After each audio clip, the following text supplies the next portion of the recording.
diváci, dovolte mi, abych vám prostřednictvím tohoto videa ukázal, jak připravit čerpadlo na nastávající topnou sezónu. S přicházející zimou provádíme pravidelné revize kotlů, revize komínů, dotlakování expanzních nádob a taktéž i vaše čerpadlo potřebuje nějakou tu péči. A nyní si ukážeme, jak na to u čerpadel Alfa 1L.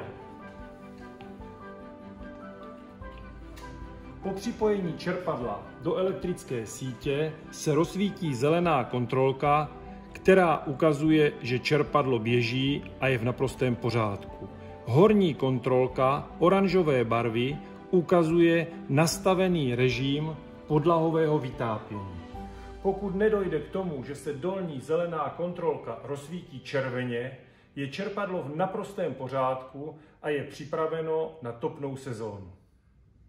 Vlivem dlouhodobé odstávky v letních měsících může dojít k zablokování rotoru čerpadla.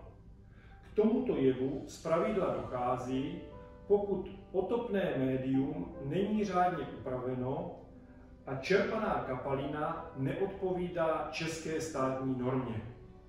Další příčinou zablokování rotoru může být nedostatečné ovzdušnění čerpadla při prvotním uvádění čerpadla do provozu tak, jak požaduje výrobce.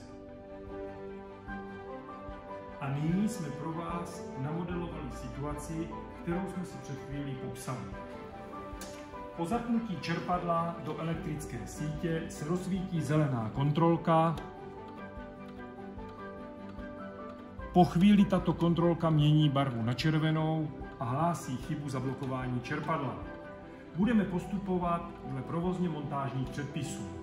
Odpojíme čerpadlo od elektrické sítě, použijeme křížový šroubovák, který vsuneme do připraveného otvoru, jemně zatlačíme a několikrát otočíme šroubovákem proti směru hodinových ručiček.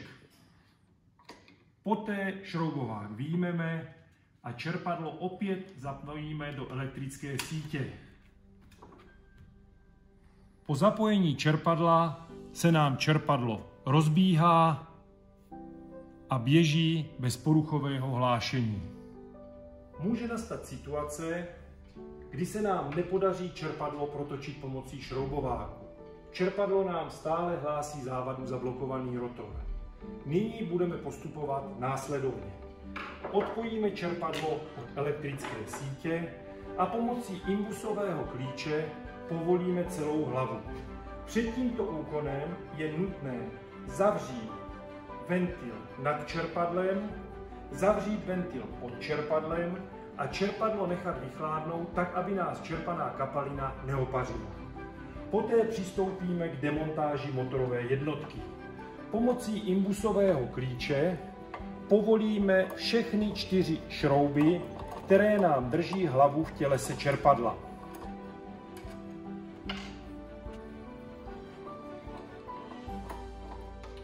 Po povolení všech šroubů jsme vyjmuli motorovou jednotku ze spirální skříně. Poté kolo uvolníme protáčením doleva, doprava. Až je kolo zcela volné, přistoupíme k opětovné montáži.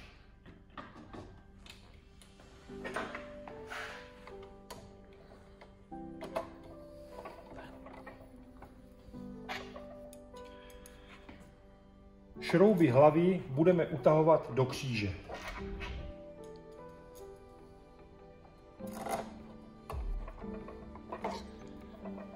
Po tomto úkonu připojíme čerpadlo do elektrické sítě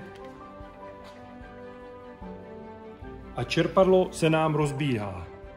Protože došlo k vypuštění kapalin z hydraulického prostoru čerpadla, musíme použít způsob ovzdušnění, jako bychom čerpadlo uváděli poprvé do provozu. Nastavíme 3. rychlostní stupeň a čerpadlo necháme na maximální výkon konstantních otáček 30 minut.